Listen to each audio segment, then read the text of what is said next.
তিনটি ঘটনা, আমি তিনটি ঘটনার কথা উল্লেখ করব। তিনটি ঘটনার মধ্যে একটা হচ্ছে যে বুধবার রাতে, গভীর রাতে, বুধবার দিবাগত রাতে আমাদের সাবেক রাষ্ট্রপতি মোহাম্মদ আব্দুল হামিদ উনি দেশ ছেড়ে থাইল্যান্ডে গিয়েছেন। বলা হচ্ছে উনি চিকিৎসার জন্য গিয়েছেন, আবার কেউ বলছে উনি দেশ ছেড়ে পালিয়ে গিয়েছেন। দ্বিতীয় ঘটনাটা হলো, এই ঘটনার খবরটা প্রচার হওয়ার পর বৃহস্পতিবার আমরা দেখলাম যে এনসিপির নেতা হাসনাত আবদুল্লাহ উনি একটা কর্মসূচি দিলেন। সেই কর্মসূচি হলো আওয়ামী লীগকে নিষিদ্ধ করতে হবে এবং নিষিদ্ধ না হওয়ার ঘোষণা আসা পর্যন্ত প্রধান উপদেষ্টার বাসভবনের সামনে ওনারা অবস্থান ধর্মঘট করবেন। শুক্রবার দিন দেখলাম যে তারা এই অবস্থান ধর্মঘটটাকে শাহবাগে নিয়ে গেলেন এবং শুক্রবার এমনিতেই সাধারণত প্রচুর মুসল্লিদের আগমন হয় নামাজে, জুম্মা নামাজে। শাহবাগে মোটামুটি লোক সমাগম প্রচুর হয়েছিল এবং তারা সবাই আওয়ামী লীগের নিষিদ্ধের দাবি করেছেন। তৃতীয় যে ঘটনাটা সেটা হলো ঢাকার উপকণ্ঠে, ঢাকার পার্শ্ববর্তী জেলা নারায়ণগঞ্জের সাবেক মেয়র ডক্টর সেলিনা হায়াত আইভি, তাকে বৃহস্পতিবার রাতে তাকে অ্যারেস্ট করার জন্য সেখানে পুলিশ গিয়েছে এবং এই সংবাদে ওখানে আইভির প্রচুর সমর্থকরা বাড়ির সামনে এসে জড়ো হয়েছেন এবং আইভি রাতের বেলা পুলিশের সঙ্গে যেতে অস্বীকৃতি জ্ঞাপন করেছেন। উনি বলেছেন উনি দিনের আলো ছাড়া যাবেন না। পুলিশকে অপেক্ষা করতে হয়েছে। 6-7 ঘন্টা অপেক্ষার পর শুক্রবার দিন সকালে দিনের আলো ফোটার পর উনি বেরিয়ে গেছেন এবং এর মধ্যে সারা রাত ওনার বাসার সামনে ওনার কর্মী সমর্থকরা হাজির ছিলেন, তারা বিক্ষোভ করেছেন। এই বিক্ষোভের মধ্য দিয়ে পুলিশ তাদেরকে নিয়ে গেছেন। পুলিশের 2-1টা গাড়িকে লক্ষ্য করে ইট পাটকেলও ছোড়া হয়েছে। এই তিনটি ঘটনার কথা উল্লেখ করলাম এ কারণে যে এই তিনটি ঘটনার মধ্যে কি কোনো যোগসূত্র আপনারা দেখতে পান? আমি পাই কিনা ক্লিয়ার না, তবে আমি বিষয়গুলো আমার কাছে মনে হলো তিনটি ঘটনার সঙ্গে একটা বোধহয় যোগসূত্র আছে। সেটা উল্লেখ করার জন্য, সেটা আলোচনা করার জন্য আজকে আপনাদের সামনে বসেছি। প্রথম কথা, সাবেক রাষ্ট্রপতি হামিদ সাহেবকে এই যে চলে যেতে দেওয়া, এটা কি অন্যায় ছিল? এই বিষয়টা আমার কাছে ক্লিয়ার না। ইমিগ্রেশনে যখন আমরা যেই যখন দেশের বাইরে যান, তার ইমিগ্রেশনের সমস্ত তথ্য নিয়ে অনলাইন, এখন তো সব অনলাইন হয়ে গেছে, তারা চেক করতে পারে যে ওনার নামে কোনো ধরনের রেস্ট্রিকশন আছে কিনা, সরকারি কোনো নিষেধাজ্ঞা আছে কিনা এবং উনি কোনো সাজাপ্রাপ্ত আসামি কিনা, পালিয়ে যেতে পারেন কিনা, এই সমস্ত চেক করা হয়।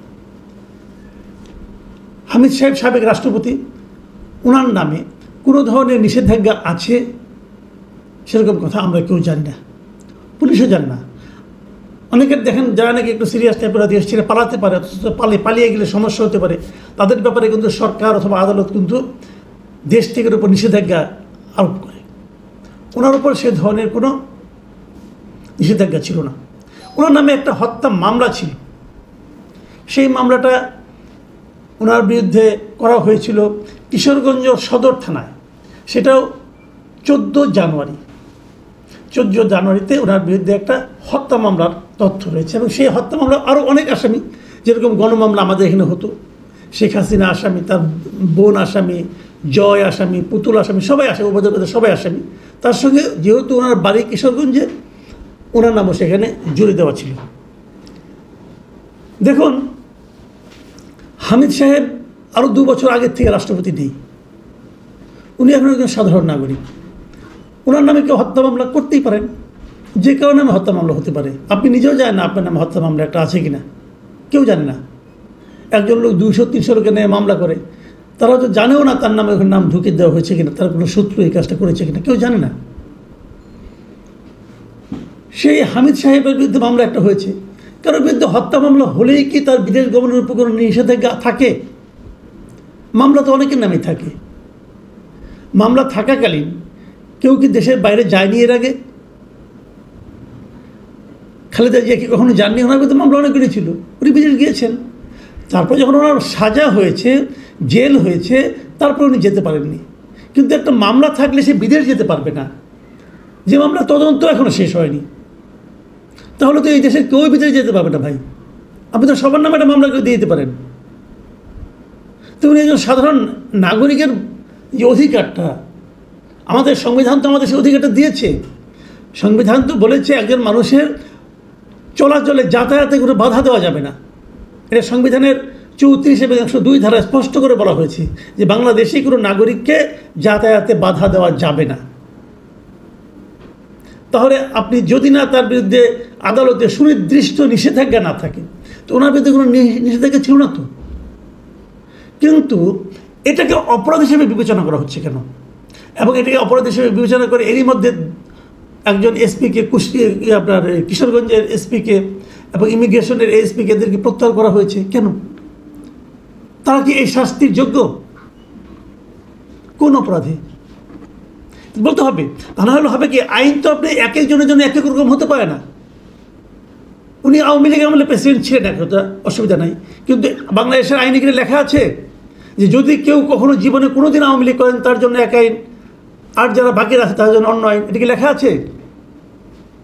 কিন্তু আইন উপদেষ্টা কি বললেন? আইন উপদেষ্টা যে ব্যাখ্যাটা দিলেন, এই ব্যাখ্যাটা আমার কাছে খুবই অন্যরকম মনে হয়েছে। ওনার বিরুদ্ধে কেউ কেউ অভিযোগ করেছিল যে উনিই নাকি সাবেক প্রেসিডেন্টকে দেশ ছেড়ে চলে যেতে সাহায্য করেছেন। এই অভিযোগটা যে ভুল, মিথ্যা, এটা প্রমাণের জন্য আইন উপদেষ্টা নিজে ওনার ফেসবুক স্ট্যাটাসে লিখেছেন যে আমার মন্ত্রণালয়ের অধীনে আছে নিম্ন আদালতের বিচারকরা। আপনারা নিশ্চয়ই জানেন আদালতের বিচারকদের দায়িত্ব বিমানবন্দর পাহারা দেওয়া না বা কারো চলাচলে বাধা দেওয়া না। এই যে কথা উনি বললেন, এটাকে মনে হলো কি উনি বোধহয় আত্মপক্ষ সমর্থন করলেন। উনি বোধহয় বলতে চাইলেন যে এই কাজটা আমরা করিনি, আমি করিনি, আমার মন্ত্রণালয় করেনি। কি কাজটা? ওনাকে যেতে দেওয়ার কাজটা। তো এটা তো ওনার কাছ থেকে আমরা আশা করি না। উনি বরং বলতে পারেন ওনার যেতে দেওয়াটা তো অবৈধ নয় আইন অনুযায়ী। উনি আইনের উপদেষ্টা, আইন মন্ত্রণালয়ের উপদেষ্টা। ওনার মন্ত্রণালয় বলবেন আইনের ভাষায় যে আব্দুল হামিদ সাহেবের বিদেশে যাওয়ার ব্যাপারে কোনো ধরনের নিষেধাজ্ঞা তো সরকারের পক্ষ থেকে দেওয়া হয়নি, আদালতের পক্ষ থেকে দেওয়া হয়নি। তো উনি গিয়েছেন, তো অসুবিধাটা কি? যতদূর জানা যায় যে উনি তো কয়েকদিন আগেও খুব অসুস্থ ছিলেন, বয়স হয়েছে ওনার। এর মধ্যে আরও কিছু চিকিৎসার জন্য উনি থাইল্যান্ডে গিয়েছেন। যদি পালিয়েই যেতে হবে তো থাইল্যান্ডে কেন? থাইল্যান্ডে কি পালানোর জন্য খুব উৎকৃষ্ট জায়গা? তা তো নয়। তাহলে তো উনি আমেরিকা যেতে পারতেন, কানাডা যেতে পারতেন, ইন্ডিয়া যেতে পারতেন, থাইল্যান্ডে কেন? বোঝাই যাচ্ছে উনি সেখানে গিয়েছেন চিকিৎসার জন্য। কিন্তু পরে দেখা গেল এই ঘটনাটাকে কেন্দ্র করে হাসনাত আবদুল্লাহরা দাবি তুললেন যে আওয়ামী লীগকে নিষিদ্ধ করতে হবে। হাসনাত আবদুল্লাহর দাবিটা আমি বুঝি, এনসিপির দাবিটা আমি বুঝি এই কারণে কি এই মুহূর্তে এনসিপির সামনে আর কোনো ইস্যু নাই। পলিটিক্যাল মুভমেন্টের জন্য একটা ইস্যু তো লাগে। ওনাদের রাজনৈতিক দল করেছেন, সেই দল ওনাদের কর্মকাণ্ডের কারণে তাদের জনপ্রিয়তা কমতে কমতে এমন একটা জায়গায় এসে ঠেকেছে যে তাদের রাজনীতি করা এখন কঠিন হয়ে পড়েছে। তারা বলেছিল তারা নাকি নতুন রাজনৈতিক বন্দোবস্ত আনবে, সেই বন্দোবস্তের কী চেহারা এখনও কেউ জানে না। এখনও তারা এই বন্দোবস্ত সম্পর্কিত একটা লিফলেট পর্যন্ত তৈরি করতে পারে না যে তারা নতুন বন্দোবস্ত বলতে কী বোঝাচ্ছেন। এই সময় তাদের জন্য একটা পপুলার ইস্যুকে সামনে নিয়ে এসে রাজনীতি করা ছাড়া আর কোনো উপায় নাই। এবং এই জন্যই তারা দাবি করেছেন যে তারা এই কাজটা করতে চান যে আওয়ামী লীগকে নিষিদ্ধ করতে হবে। যখন তারা আওয়ামী লীগকে নিষিদ্ধ করতে চাচ্ছেন, তখন এই যার কাছে চাচ্ছেন সেই সরকার প্রধান উনি কি বলেছিলেন? উনি কিন্তু সারাক্ষণ যতগুলো আমি ইন্টারভিউ দেখেছি যখনই এই প্রসঙ্গটা এসেছে উনি বলেছেন যে তার সরকারের আওয়ামী লীগকে নিষিদ্ধ করার কোনো পরিকল্পনা নেই, অথবা যদি সবগুলি রাজনৈতিক দল বলে তখন ভেবেচিন্তে দেখা যাবে। এখনও বিএনপি এর সংক্রান্ত কোনো কিছু বলেনি। কেন বলেনি? এটা বিএনপি রাজনীতি। আবার এদিকে দেখলাম গণ অধিকার পরিষদ বেশ উচ্চকণ্ঠে এদের পক্ষে সমর্থন দিচ্ছে, জামাতে ইসলামও দিচ্ছে। এভাবে একটা পলিটিক্যাল পার্টিকে নিষিদ্ধ করা যাবে কি যাবে না এটা নিয়ে আবার দেখলাম সজীব আসিফ মাহমুদ সজীব ভিয়া উনিও কালকে দেখলাম একটা স্ট্যাটাস দিয়েছেন যে আওয়ামী যুবলীগ এবং স্বেচ্ছাসেবক লীগকে নিষিদ্ধ করা হচ্ছে। এই যে নিষিদ্ধ করা রাজনীতির মধ্যে আমরা ঢুকে যাচ্ছি। আমরা দেখেছি অতীতে যে নিষিদ্ধ করা রাজনীতি কোনো সুফল বয়ে আনে না। জামাতে ইসলামকে নিষিদ্ধ করার জন্য আওয়ামী লীগ অনেক চেষ্টা করেছিল এবং শেষ দিকে পেরেছিল, কিন্তু সেই নিষিদ্ধ করাতে জামাতের শক্তি কিছুমাত্র কমেনি, বরঞ্চ এটা আরও ক্ষতি বয়ে নিয়ে আসে। আমরা একটা গণতান্ত্রিক আবহাওয়ার দিকে যেতে চাচ্ছি, গণতান্ত্রিক পরিস্থিতির দিকে যেতে চাচ্ছি। সেই সময় এই নিষিদ্ধের রাজনীতি কি খুব অপরিহার্য? এই বিষয়টা আমার কাছে ক্লিয়ার না। তারপর আমি তৃতীয় প্রসঙ্গটা আসি। এরই মধ্যে হঠাৎ করে মেয়র আইভীকে ধরার প্রয়োজনটা কী পড়ল? উনি তো দেশ থেকে পালান নাই, উনি দেশেই ছিলেন। এলাকাতেই ছিলেন, প্রকাশ্যেই ছিলেন, তো ওনাকে এতদিন ধরা হয়নি, হঠাৎ করে কাল রাতেই তাকে ধরতে হলো কেন? তার বিরুদ্ধেও তো মামলায় তেমন কোনো কিছু হয়নি। ওরকম একটা গৌরহ মামলাতে, গণমামলায় ওনার নাম ঢোকানো হয়েছে, এবং উনি তো যাওয়ার সময় ঠিকই বলে গেলেন, এবং উনি সরকারের বিরুদ্ধে অভিযোগ দিয়ে গেলেন যে সৎ রাজনীতি করার কি এই হলো তার পুরস্কার। এবং আইনুর রহমান সারা জীবন দেখেছি উনি ওখানকার আওয়ামী লীগের যিনি মূল পান্ডা ছিলেন শামীম ওসমান, তার বিরোধিতা করে রাজনীতি করেছেন। উনি যে 2-3 বার মেয়র হয়েছেন, কোনোবার তো উনি নৌকা মার্কা নিয়ে মেয়র হন নাই, উনি নৌকা মার্কার প্রার্থীদের সঙ্গে বিরোধিতা করেই মেয়র হয়েছেন। তাহলে উনিও কীভাবে স্বৈরাচারের দোষর হয়ে গেলেন, এটাও আমি বুঝলাম না। নাকি আমরা মাঝখানে একটা আওয়াজ শুনেছিলাম যে একটা রিফাইন্ড আওয়ামী লীগ গড়ে তোলার আওয়াজ শুনেছিলাম, এবং এই রিফাইন্ড আওয়ামী লীগ গড়ে তোলার ক্ষেত্রে যাদেরকে শীর্ষ পর্যায়ে যাদের নাম উচ্চারিত হয়েছিল তার মধ্যে কিন্তু ডাক্তার সেলিনা হায়াৎ আইভি নামটা ছিল। তাহলে কি সেই উদ্যোগটাও একই সঙ্গে কাজ করছে যে আওয়ামী লীগ নিষিদ্ধ হবে, নতুন একটা রিফাইন্ড আওয়ামী লীগ গড়ে উঠবে? এবং কালকে